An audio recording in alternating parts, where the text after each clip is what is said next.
Hello, I'm Lisa, a pediatric physiotherapist for babies and toddlers. I've seen firsthand how small, everyday habits in modern parenting can lead to big issues for our babies. In this podcast, I'm going to show you how to prevent those issues, treat them if necessary, and restore the joy to parenting. Hello, and welcome back to the Best for Baby podcast. I'm your host, Lisa Rogers-Sargent, and today I have a very special guest. Stephanie James is the lead osteopath and founder of Osteoperformance in Wimbledon in London, where she has a team of osteopaths working for her. Stephanie is not only an osteopath, she is a wonderful person with massive passion for human anatomy and physiology and her profession, as well as healing in general. I came across Stephanie some time ago and started referring my little patients to her, and also the babies of very close friends of mine, and everybody always comes back with similar feedback. Stephanie is marvelous, she's amazing, she has magical hands, she fixed the problem, and I've started to suspect everyone's a little bit in love with Stephanie by the end of their session. So I think all my listeners and viewers today will also be. So Stephanie, thank you so much for coming to join me today. Thank you for inviting me. So Stephanie, I think to start for our listeners, please can you just explain to us what osteopathy is and how it differs from some of the other therapies that we know? Yes, well, osteopathy is first and foremost a manual hands-on therapy. So it's very important to highlight that. So what really differentiates it from other approaches is that we tend to use more gentle technique and take like a broader, more whole body perspective. So people are often confused about physiotherapy and chiropractic care and osteopathy. So I'd like just to take a simple example just to clarify this area. So let's say like someone is coming in with a right shoulder pain, okay? So physiotherapists will look, of course, at the joints and we look at the muscle and the tendon, okay? And we'll often prescribe like targeted exercises to his patient. So that would be his approach. Then a chiropractor will look at the neck, more specifically the spine, because the nerves going to the shoulder muscles come from the spine. So they will look at the spine, the upper spine, and they will manipulate it, like click it often, okay?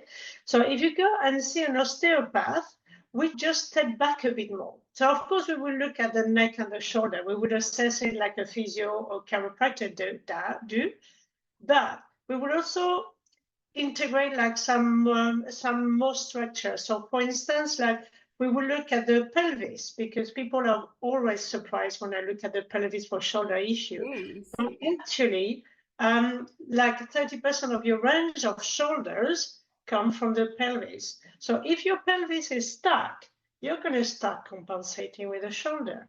Okay. So another things we could include is like working on your liver. And people is like, why liver, right shoulder? Yes. Well, the liver stands on your right-hand side of your body, and it's quite a heavy organ. It's 1.5 kilo. So there is a bit of a drag, fascia drag as well on your shoulder. So just for that, it's good to move the liver so you can free some space on your shoulder. And then there is as well this story about referred pain, which is purely anatomical. Like your heart will give referred pain to your left arm, while the liver will give referred pain to the right shoulder.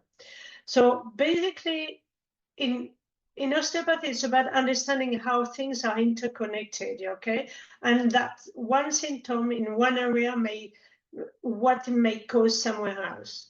Okay, so that's a bit like how we could like summarize osteopathy compared to other therapy. Gosh. And I would like just to highlight as well that osteopaths, okay, are like registered in the UK. And so we also work along and within NHS. Okay, I've got quite a few of my colleagues who does that. I used to do it actually myself, but it's really important to say that it's regulated by the General Council of Osteopathy. Yes. Yeah. And tell us, you say if someone's got shoulder pain, then you work on the liver. How do you work on the liver? What do you do? So so the way it works is like we're trying to feel like very subtle movements. So funnily enough, a liver, every single cell in your body, and not only the liver, they move all the time. Okay. And as osteopath, we are trying to feel these very subtle movements. So I will just first I would like to compare like osteopath with sommelier, because people are like, you put your hands on me, but you're not doing anything. When I Yes. am, but it always like surprised patients of mine. And so like a sommelier trained their palate over the years to recognize very subtle difference between grapes and regions and vintage and wines, things most people wouldn't even notice really. I mean, if I drink a glass of wine, I'm like, Yes. okay, it's good, stop, okay. But if I so in a similar way, an osteopath, and especially a cranial osteopath, because we are trained into more subtle technique, we feel with our hands, we feel very subtle changes through the body's tissue, in the bone, in the ligament, in the joints, and even in the organ. So back to the liver, a liver would move in a very specific way. If it's not moving, because of whatever reason, if it's not moving, what we're going there, so we can do what we call a lift, so we can just literally from the back of the patient, I would just come forward and then grab the lever and lift it and move it around.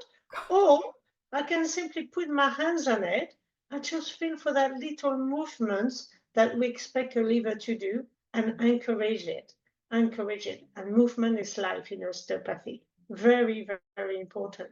So it's a bit like a sommelier refine their senses of taste, we refine our senses of touch. That's what we do. And so I like just to make as well a point about osteopathy and cranial osteopathy. Yes. Yeah, because lots of people again are confused, which is fair enough. So in the UK, if you want to become a cranial osteopath, so everybody have the same basic osteopathic practice, but people choose different pathways. And if you want to become a cranial osteopath, you need to do like postgraduate courses. So, for instance, me, I've studied for a couple of years at the Osteopathic Center for Children, and that's where I developed my interest in pediatrics. And then I've done many other courses as well. But it's a constant learning process, just to feel the body. And the touch we apply on the body as cranial osteopath is just like when you just check for the rightness of a pitch. It's very delicate and hard. It's not forceful. Yeah. And so that's it. So not all cranial osteopaths are osteopath, but not all osteopaths are cranial osteopath. It requires an extra training in the UK. Okay. Okay. So I just wanted to clarify, because lots of people might feel like, oh, I'm going to see an osteopath, and actually they won't do this type of gentle approach that I mainly do apply on babies. Okay. Okay. So please do tell us a little bit about your journey and how you ended up becoming an osteopath and going in the different parts of the different trainings that you've done. Right. Well, my journey into osteopathy actually began as a complete career change. I originally worked as an international project manager in the city, so a fast-paced corporate environment. And then in my early 30s, I just happened to have a couple of sciatica episodes, which led me to discover osteopathic treatment for the first time. And wow, I was really struck by how efficient it was. And then around the same period of time, I was made redundant from my position. And that gave me like a good opportunity to step back a bit and rethink what I really wanted to do in life. And Mm. I think the two things just happened at the same time. And I pressed a button, and I decided to start exploring like the human body more seriously so I started with anatomy course, physiology course, and then sport massage, reflexology. And then after a couple of years or 2 to 3 years of evening courses, well, I just realized that the more I learned, the more I realized I wanted to pursue this path fully. So I decided to take the plunge and enroll in a course, in a 5 years master's degree course in osteopathy in London. Gosh. And then after the 2 years in of pediatric courses, and I'm about to start a women's health, Oh, wow. like master as well. So it's always a bit of a journey. Once you're an osteopath, you learn all the time about body function, and especially if you're passionate about about what you're doing. So it's about exploring different tools and trying to have a good toolbox at the end of the day to help my patients with. Yeah. Gosh. And when did you start your clinic? And tell us a bit about your clinic and the people working there with you. Yeah, so I set up my clinic in Wimbledon in 2019. Unfortunately, it was not such a good time because it was literally Oh, 6 months before COVID. yes.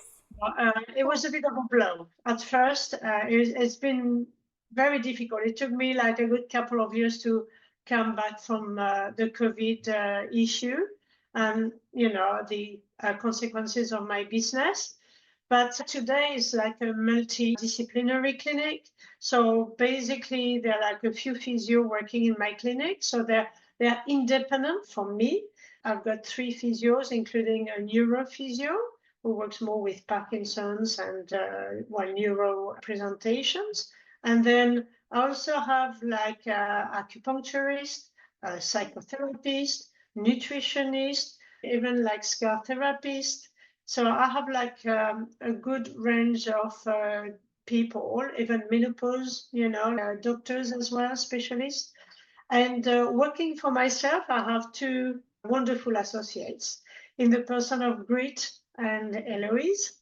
So, and both are pediatric osteopaths. For me, it's really important to be able to offer to all my patients the same standard. And so that's why, yeah. Yes. And you have a few baby services specifically at your clinic. I You do. have the baby weighing, I think you said.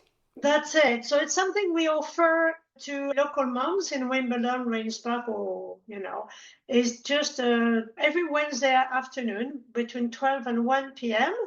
We offer the opportunity for new moms to come and weigh their baby for free in our clinic. Oh, wow. Um, and the reason being is like often moms, especially when there is a concern about weight gain, they don't have anything to turn to weigh their babies on a regular basis, and let alone on the same scale. Because often a baby is going to be weighted after birth on the maternity scale, and then after they're going to have the health visitor coming with another scale. Yes. And as an adult, like if you drop from one scale to another one, Mm. you don't, I mean, the weight is slightly different. Yes. So what I'm offering with this service is like consistency. My scale is not moving. So if they come week after week, if they have a concern for weight, or if they just simply want to see how their baby weight, they can come to the clinic 12 to 1 p.m. every Wednesday, no appointment needed. Oh, It's a drop-in clinic. that's amazing. I remember when I had my daughter, you become obsessed as a new mom about your baby's weight and Mm. that very thing. And it's such small changes that it's obviously impossible to do without a professional helping you. And exactly that, I remember thinking, well, it was in the pandemic, so we didn't have very regular weigh-ins, but I believe it's still not terribly regular, particularly Mm. if the baby isn't a high risk baby. But I remember thinking that, but this is a different person coming with a different scale, and it's such a small difference that it could be completely wrong. Totally. Yeah. So that's amazing, and I'll put your links to your practice and perhaps that specific Yeah. show Yeah, notes because because that's some of my patients in Wimbledon, they want to weigh their baby and they have to wait like 2, 3, or 4 weeks for that. So, yes, yes, which is, which is quite worrying sometimes for moms who have concern about their little one. yes, So, obviously, they can come for free, and then if they have any question about their babies, we're more than happy to answer, of course, at the yes, same time. yes. Oh, that's amazing. So tell us, Stephanie, a little bit more about the work that you have been doing with babies in your practice. Yes. Well, I see a huge variety of presentations, babies, but they're often in the vast majority, um, all the presentation I see are associated with either in utero position strain. So it's like the way your little one was just stuck in mommy's belly because there was too much amniotic fluid or not enough, or mommy's belly was quite tight. So that's one thing. And then often issue associated with difficult delivery. So difficult vaginal delivery, like use of forceps or ventouse, or as an emergency C-section, when the baby's head is a bit engaged into the birth canal and then it's just pulled out the other way. It Yes. can have like massive strain around the neck, the upper breathing mechanism, and then around the jaw as well. So often I see a lot of babies with breastfeeding, latching difficulty. And I would like just to give a message to mommy, stop blaming yourself. You're doing a great job. Because often I see moms that always think if the baby cannot breastfeed, they always take the blame. They always think they are not doing great. Well, actually, the reality is very different because in the vast majority of the presentation with latching difficulty, it's simply musculoskeletal. It's associated with birth or the little one not being to turn, fully her body or his body. And so it's really important to emphasize that to the mom. It's if the baby is not breastfeeding properly, means okay. And if it cannot, if it means like there is a restriction around a joint, around a ligament, or maybe it's this cranial base, being compressed. And if it happens, it will have an impact on the nerves as well, nerves going to the tongue. So often, let's say people feel like, oh, maybe it's got a tongue tie.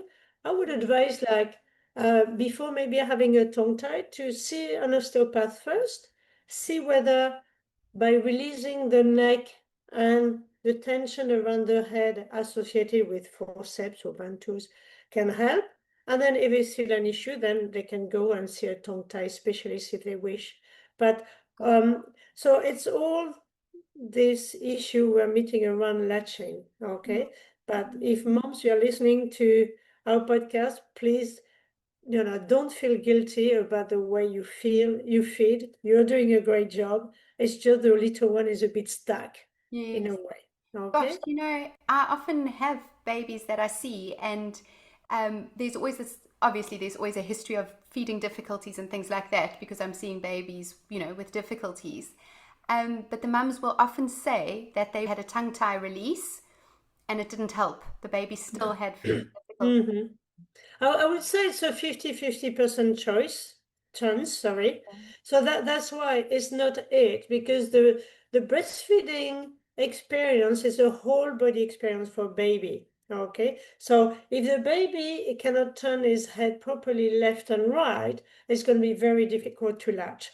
And then, as I say, depending on the birth history, but if the little one had like a bit of a compression, just before coming out, had a bit of a hyperextension, or the surgeon or gynecologist like pulled a bit too fast, it might have impeded some of the nerve going to the tongue, okay, Gosh, that comes out from the back of your head. yes. So that's what I mean.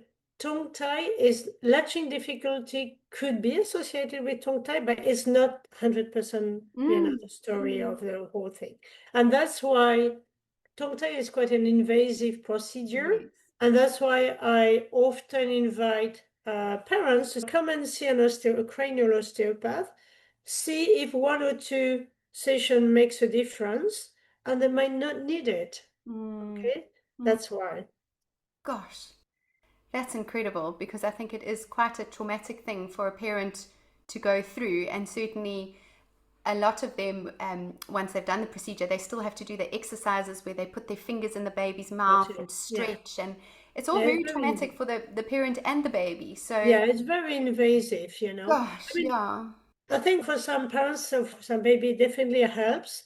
I know, they're like, so on social media, there are some people who said, "Oh no, tongue tie is a fallacy; it doesn't exist." Mm. Uh, I don't want to be that strict Yes. because um, I've seen definitely babies that help them tremendously.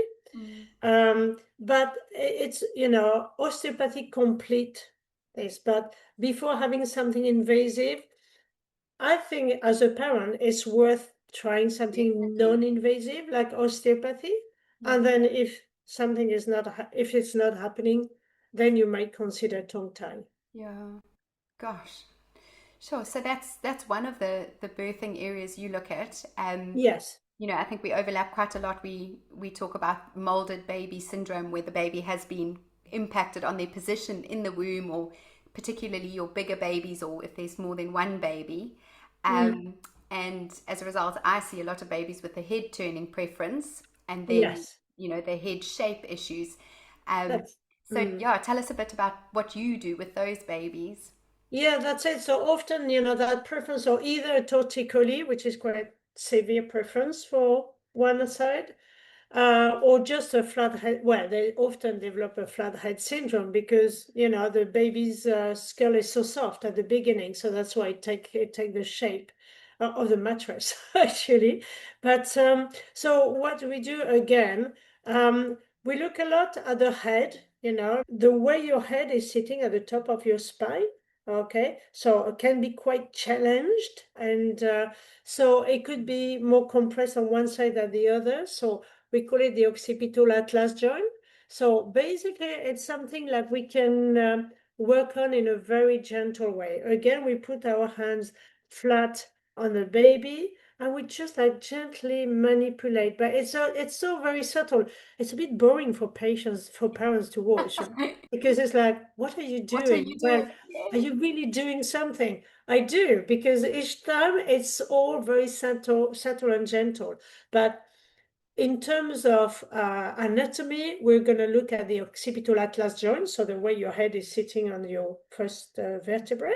Okay, so we want a good extension, a good rotation, second vertebrae. Okay, but we look at the whole body. We look at the pelvis as well, because sometimes flat head syndrome, it's associated like with in utero position as well. If the little one was stuck in mommy's belly because maybe mommy had restriction on the right hip. So the little one will go, oh, I'm going to go where the space is. So I'm going to go on the left hip, toward the left hip. And then they start growing like that and they're like, oh, nice and comfy. And they come out and they're like, oh, still nice and comfy. Yes. Well, no. So we do a bit of mobilization. Okay.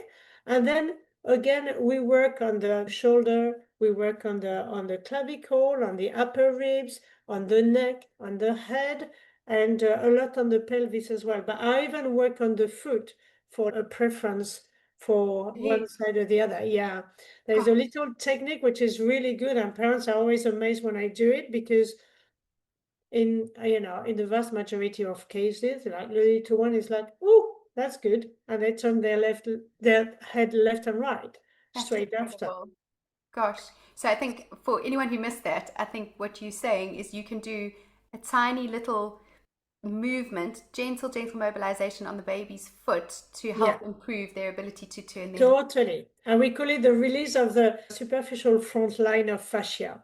And if people are interested, I'm more than happy to give a picture of fascia, so it's dissection, but that goes from the foot to the tongue and to the sternocleidomastoid, which is these big muscles here that is often involved in torticollis. Yeah. So it's really interesting, actually. For latching issue, foot, always look at the foot, and for torticollis, always look at the foot. Yes. I mean, it's incredible to have such a understanding of the soft tissues like that. I think that's very much lacking, not in all physios. I think we have some physios who are a bit more specialist in that than me, but it is definitely something very much lacking. And I tend to think, oh, I'm very holistic because, if we have a head turning preference, I know they've probably been had a squash in the womb, but I never thought about, maternal restrictions, like not having as much movement in one hip could lead to that. Yeah. Yeah, and then I'll go and I'll look at the hips and I always look at the feet. And I think these are all areas that could be affected, but I never think about how they affect each other. Interconnect. Yeah, Yeah. yeah. That's why I wanted to clarify right at the beginning, like, the difference between physio or things, Yes. because you guys do an amazing job, and all the physio in the world, and I think it complements what osteopathy is doing as Definitely. well. I think like when it comes to exercises, I always like delegate to physio. I'm like, here you are. But yeah, it's like for talipes, we mentioned like positional talipes, which is, when the baby is really stuck in the womb, and their feet, they're in fetal position, so their feet are naturally like that, but they are so tight and they don't have enough space. When they come out, the feet goes out like that and stay like that. And that's it. In osteopathy, we just work a lot on the ligament and the muscles and the tendon and the joints, and we work on the foot. So the three areas of the foot, you've got the hind foot, the mid foot, and the rear foot, and then on the knees and on the hip and all the way to the head as well. Because that's it, it goes both ways. Guys, okay. And then after we give we advise them to see a physio for very Yes. specific exercises, because Yes. in that specific case, it's definitely a teamwork. Yes. Everybody needs to do their exercises, and then we need to do Yes. our exercises as well. Yes. And I think we've actually recently together had a really lovely success with a little baby who came to see you for that release work and then carried on with my Talipes protocol that I've got to do the exercises Totally, with a yeah, lovely, lovely that's correction. it. Uh, I think it's beautiful because as I said, we work on the release of tissue. So it's like for adults, if you have a shoulder pain, if you don't relax the shoulder joints, it's going to be very difficult to do the physio exercises. yes. So I think there is a time to gently manipulate the joints or the feet, or just to make them feel better. And then once they are in a better position, better balance, then you can integrate the physio Yes. exercises. Yes. Definitely. Definitely. Gosh. And Stephanie, can you tell us about the work you do with the mothers as well? With The mothers, how osteopathy helps the mums. Yes, well, I see lots of new moms and during and after pregnancy, so including supporting recovery after a C-section, actually. So after a C-section, for instance, like the body naturally heals, okay, but it forms a scar tissue, and the scar tissue is mainly collagen, and collagen helps stabilize the wound, but it's not that flexible as the original tissue.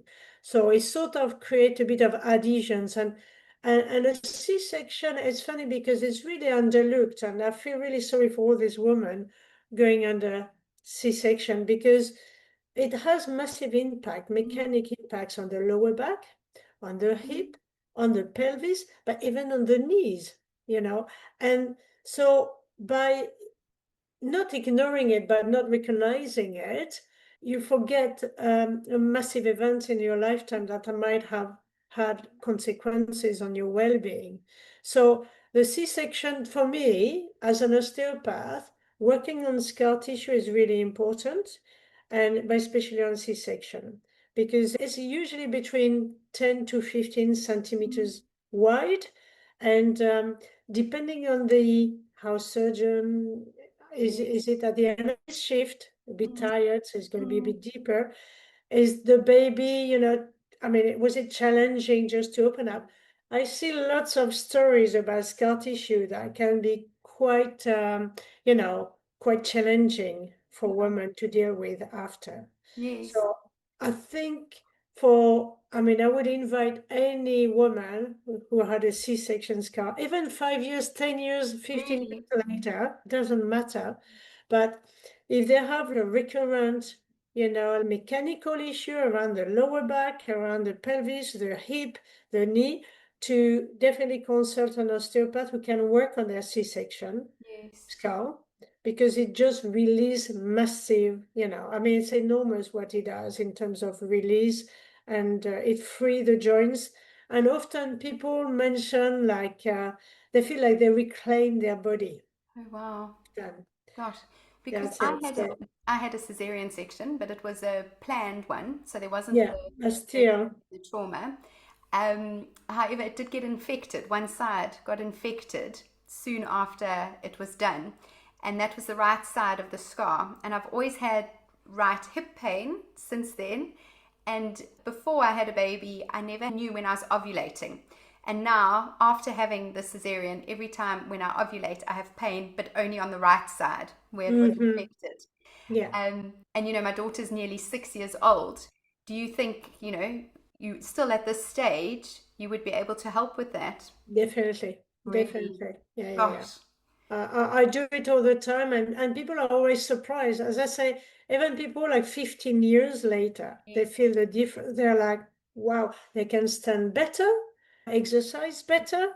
They don't feel that pull or that Yes. triggering or ovaries, because when they cut for the C-section, they go through 7 layers of Yes. connective tissue. And Mm. people forget, so you've got the guts there. So lots of people have bloating after C-section as well. Gosh, can that be Yeah, because related? people don't think about it. Like, I've got bloating, and they think, oh, it's the overhang, of my C-section. Might be. So I work on the overhang as well. It's like 2 centimeters above the C-section scar. But it's about, the adhesions under that it creates. So by moving the C-section scar, you create some, free some space between the guts and the scar as well. But Gosh, it's not uncommon for women to feel like or to experience bloating yes. after. Oh, I Of never knew that. no, Gosh, and all the research and after, I've never seen that. And do you then work on all those layers? Can you affect all those layers? yeah. So basically, the first time I see a patient, and for anybody who is interested, always wait 8 weeks, after the C-section, Okay. just to book yourself in. Just because we don't want any scabs, and we want to make sure the scar is fully healed. No? So we don't work on raw scar at all. Okay. But all the layers indeed. It's like, so the first appointment is going to be what we call a lot of sink and depress. We'll work on the lymphatic drainage around the scar. So I don't always touch the scar on the first appointment, but I work a lot around the hip, around and the lymphatic drainage around the overhang, you know. So I will work 2 centimeters above and below the scar, which are where the adhesions are the strongest. Okay. Okay. And then gradually, maybe on the second appointment, I will just start looking at the scar itself, okay? But I will always start like gently, because it's for some women it could be quite emotional to go straight into the scar. So I have lots of emotional release on the, Okay. and you'll be surprised, Lisa, to hear like how many women completely, I mean, do not touch their scar, C-section scar after birth. I don't know if you do, but lots of people are not taught to massage it. No. And they, for some reason, there is like they think about, they don't want to even look at it. So if I go and start to work around that scar, I really need to go gradually and Yes. always with the consent of the patients. Yes. And then, because sometimes it create like, unexpected emotional reaction as well, especially if the C-section was a bit, emergency, or Yes. or the delivery was dramatic. Okay. And they talk about our emotions being stored in our soft tissue. Mm, Think because a lot of the time the C-section is very traumatic. Do you think there's totally. also that kind of emotional release as well? Yes, totally. Associated with that or other trauma in life. Yeah. Oh, okay. It's Yeah. gosh. Sometimes it's funny. It's something again with palpation you develop over the years. But I often feel like a patient could come to me, a woman, and be all smiley and happy, and then as soon as they lie on my couch and I put my hand on their sacrum, because that, and you can feel straight away like, okay, you haven't told me the whole story. But that's fine, everybody, you respect the patient, and they have to but it's good to establish a good communication, so a good flow, so we have a better understanding. Because even in osteopathy, we include the psychological aspect of things as well. People who are anxious or nervous. I see a lot of those patients. Uh, Yes. so because we also work on the autonomic nervous system, so that's why it's important to communicate nicely with the patient, and then some emotions come out and some don't, but that's fine. We respect the patient. Talking about emotions coming out like that, it reminds me, so I'll tell my listeners, but Stephanie had said for me to come and have a treatment so I could learn more about osteopathy. And I had planned to come and present my C-section scar and tell you about my hip pain. Um, but it happened to be scheduled the same day I went into hospital and received my diagnosis of Graves' disease, which I've spoken about on this podcast before. And so I arrived with a racing heart rate, sweaty, anxious, all the things that Graves' disease does to you. And I walked into your beautiful practice, and you and one of Stephanie's associates was with her, Grit, and together I think you guys just looked at me. You hadn't even asked me a question yet, and it just all burst right out of me. All my anxieties. It was a safe place. And I still find it incredible because I was in, such a bad headspace, obviously. Mm. But at that stage, my resting heart rate, where it's normally about 60, at that stage was constantly over 100. And when I came back from you, it was the first time in about 2 or 3 days that I felt calm. And I took my heart rate, and it had gone down to about 80. Mm-hmm. And it makes no sense actually, given that I had this thyroid hormone stimulating this very high heart rate. But in that little window of time, I had this moment of calm and peace that actually allowed me to make clear decisions and realize, okay, look, I need more help here. Something is going wrong. And then to go through things clearly, and obviously start my treatment journey. But it was the safest space, and you hadn't even put your hands on me yet. And I Mm-hmm. just felt this emotional release of all this panic and fear. And then Yeah. obviously as your hands start working on me, just that sense of calm and that sense of absolute peace. It was amazing. Mm. It always surprises people, let's say when I do have some patients, especially quite a few teenagers, a bit like, worried, or students, because I think life is not easy for them at the moment. Yeah. But we deal with high anxiety. Yes. And because I know their parents have been treating the family for years, and they know me, and that's what we do with these patients, is just try to work on the autonomic nervous system, just to create a better balance, and so Okay. people can deal with events a bit better. Okay. So yeah, so I see quite a few at the moment. It's like GCA, CE, A-level student. I see a few of those who are a bit nervous, and they feel a bit all over the place, overwhelmed, and so it's just like one session, two sessions, and straight away they feel like reset Mm, for the time of the exams or for revisions. yes. I'm creating, as we speak, in my head a list of things that I'm coming to see you for. Yes. Autonomic nervous system reset, the cesarean section, a little bit of a go at my thyroid, all of it. Yeah, Wow. because we work on the thyroid as well. And that's something but I mean, obviously, we would never go against the advice of doctors, or I wouldn't, certainly not. But again, when we have thyroid issue, it's good to work on, thyroid is just little glands here, and Mm, they're actually suspended with ligaments between the hyoid and cricoid and thyroid. And so sometimes I work gently on the neck as well, on just all the relationship of organs. Just again, we're here to increase the potential of the patients. Okay, so if we feel a restriction, so it's like, okay, let's release it and see how you react to it. okay. But I would never replace Yes. thyroxine. Okay, Yes. ever.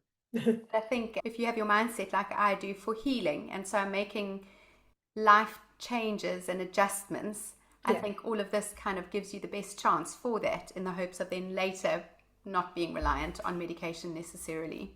Yes. Yeah. Mm. And Stephanie, you've not only got your osteopathy techniques, you've got a few other tools in your toolbox. Can you tell us about those? Oh yeah, yeah. Well, I like to have fun, so and I'm quite curious in life. So it's I've got lots of tool in my toolbox, but the other main one is something called the Tomatis method.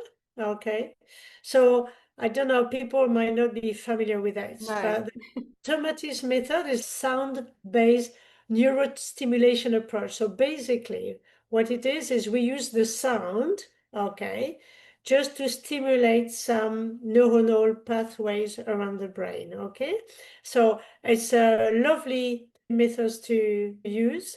My main patient who presents to me, it's because of ADHD issue, autism, concentration issues, sensory deprived children, a bit all over. Yeah. So that's the main thing. But I also use it with babies and toddlers, but for completely different things. It's like Tomatis method has different tools, different branches as well. Oh, okay. And one of the tool is called a band conductor. So basically, we use a digital device, okay, that we load with a special program, filtered music program. And that filtered music program is about changing the frequency of the music. So we use Mozart most of the time, okay? So you will hear Mozart, but we play a bit, we just surprise the brain, and we put some filter to trigger some reaction into the brain of the one who will listen to it. They Gosh. don't feel it when they listen to it. So you can do it with headphones with a band conductor here, or with a little one, because the headphones are too big for their little heads. Um, I use it on the base of the spine. So you've got a digital device, and then you have the little band conductor. I plug it, and then I just like put it at the base of the spine of the baby or the toddler who often have like a delayed milestone, issue with sitting independently, issue with walking. Okay. And that also apply to few children with genetic disease who have extra delayed milestone. Yeah. So we've been treating quite a few in the past 6 months with amazing result. Oh, wow. Even doctors is like, wow, okay. So it's a very kind, nice, non-invasive tool that are in my toolbox, but it's more dedicated for delayed milestone children. Okay. So, and while they listen to that music for 15 or 13 minutes, 15 to 30 minutes per session, I also do like, cranial osteopathy at Okay. the same time. So I stuck the little bone conductor in the nappy at the bottom of the spine of the little one. They're just playing, or mom is playing with them or reading them stories. At the same time, I put my hands on their head or their torso, whatever needs attention, and I treat them. And the combination of the two is really quite powerful, actually. And Gosh. I've got a lovely result. Yes. Lovely result with that. Gosh, that's amazing. So the Yeah. baby hears the music even though they don't have earphones on. It's coming. That's it. So exactly. So you cannot, if you're next to the device, you can hear the music, but often you see the little one, bing, bing, bing, dancing around, Gosh. and parents just like cannot hear the music because, yeah, it's the little one who can hear it from the bone. Like a baby, where they hear their mother's voice, in the womb, but Mm. there is no air. They cannot hear through the ears. Okay. Yes. How do they hear? Through the bone. I mean, the pelvis is a beautiful cello. Yeah. Like, really, yeah, beautiful. So that's how they hear it. So we use the bone conduction, which is a bit more powerful than the air conduction. We Okay. use the bone conduction to go straight, from the spine, zoom to the brain, and then it just creates this magnificent firework between the ears, who has a balance issue and vestibular issue, we call it. Okay. The vessel is all to which feeds the cerebellum, the back of your brain, which has to do with balance and posture. So Okay. that's it. So you have this projection, vestibular, cerebellum, balance, posture, so and prefrontal Mm. cortex and frontal cortex and everything. So it's quite powerful because this little one, instead of having a round back, they start like sitting a bit more, having an erect posture. And then from that, they're sitting independently and then eventually walking. And would that take quite a few sessions? How often do you think regularly would you? It really varies the age of the baby, how delayed it is, the objective of the parents, Okay. and the presentation. I mean, if we talk with genetic Mm. disease, that's going to be a long Yes. journey, okay? But if we're talking about normal little baby without any major concern, but just have delayed milestone, I would say after 4 sessions, they can feel Oh, already wow. like, yeah, yeah, Gosh. yeah. Okay. After 4 sessions, they should feel already something shifting. Yes. Okay. At the beginning, we do it on a weekly basis, and then as I progress, maybe every 2 weeks, and then every 3 weeks, and maybe we discharge them. Like if they're happy with that. But Yes. as at least 4 sessions to see, something like a bit of a result there. Okay. Gosh, that's amazing because I've never heard of anybody else doing this tomatis method. And obviously I come across these, I'm in these circles a lot in this area. But yeah. Yeah, there were just a few in the UK. It's very popular in Europe, even Russia, Australia, the US, Canada, but not so much yet in the UK. It's originally it's French, so that's why maybe because I'm originally French, so Yes. I just had like a bit of a interest into it. But it's a fascinating method, and I know, as a matter of fact, I've managed to transform quite the life of quite a few kids with that, and adults because I work with adults as well. Because it works, as I said, Tomatis method has different branch, and one is could be for autism or like ADHD, concentration, but uh, emotional regulation as well, and attention. So there are different branch, but yeah, it's an amazing tools to have. Yes. Well, I'll put that also in our show notes just so that people can have a look a bit more about it and see what the tomatis method is. Yes. Um, and then I think to sort of close, Stephanie, have you got any advice or favorite tips that you love to give new mothers about their babies and looking after their babies? Yes. I will have one big advice. The biggest advice of it all is lots and lots and lots of tummy time. Tummy Yay! time, tummy time, tummy time. I will never, I'm a big advocate of tummy time. Again, for different reason, maybe than yours. I have an interest in primitive reflexes, so it's like, when a baby was born with reflexes, like the startle reflex is great. They need it at first, and then they need to integrate it. If they lack tummy time during, their first like a few months of life, they're going to find it very difficult to mature some of their part of their brain. It's that simple. So it's not only about the pushing and oh, he's got a strong neck, or oh, he can look around. No, it's about brain development. So that's my priority. Because as a tomatist practitioner, that's what I see kids for, like retain primitive reflexes. I would say the vast majority of people, of children who present with issue, ADHD, or who are a bit on the spectrum, there is a common thing, lack of tummy time. And when I Mm. invite parents, I said to parents, oh, no tummy time, why? Oh, I couldn't do it, he was lazy, didn't like it.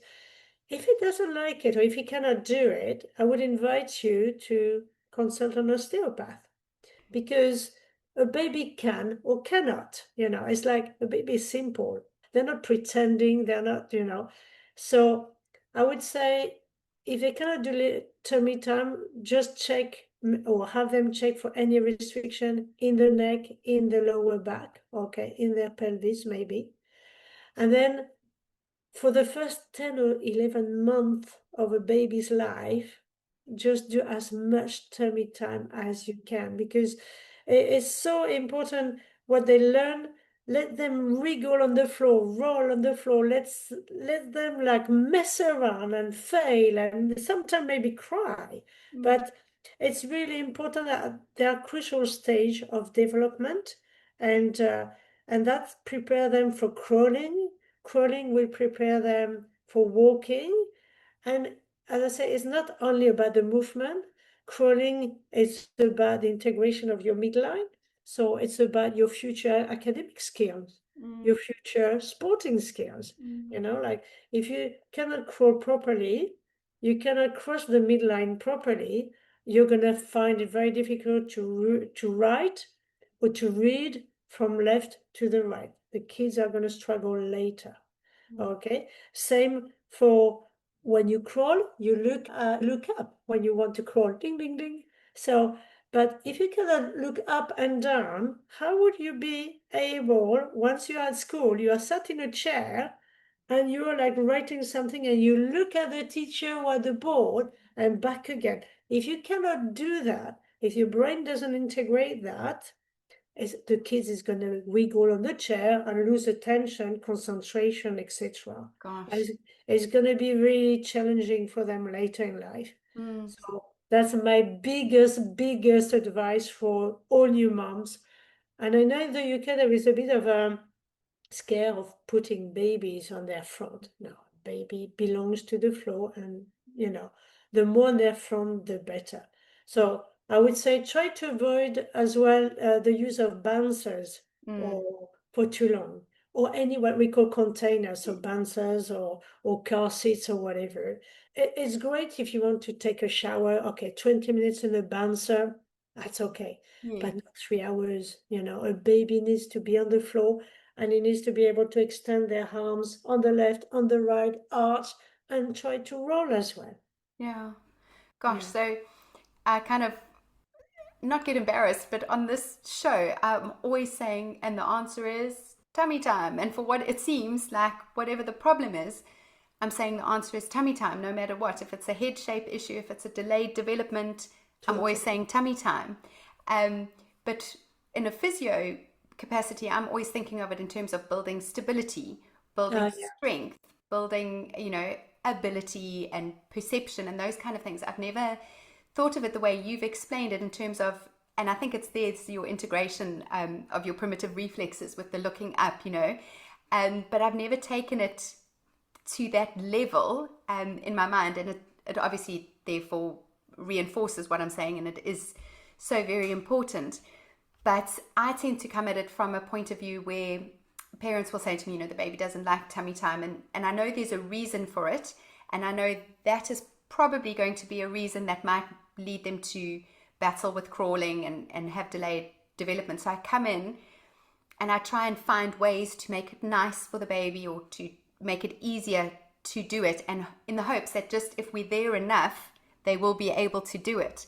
But you almost said, if your baby can't do it, your baby's not tricking you, they can't do it, and perhaps actually instead of just trying to force it and find ways to make it possible, a trip to the osteopath might be better to release and just to make it possible, and then we go with building the strength. Totally. It's always the same from little things, from torticollis to tummy time, everything. It's always good to have it checked for any restrictions that we could release, and then after you can have a fantastic program of strengthening and coordination and rehab after that. Gosh.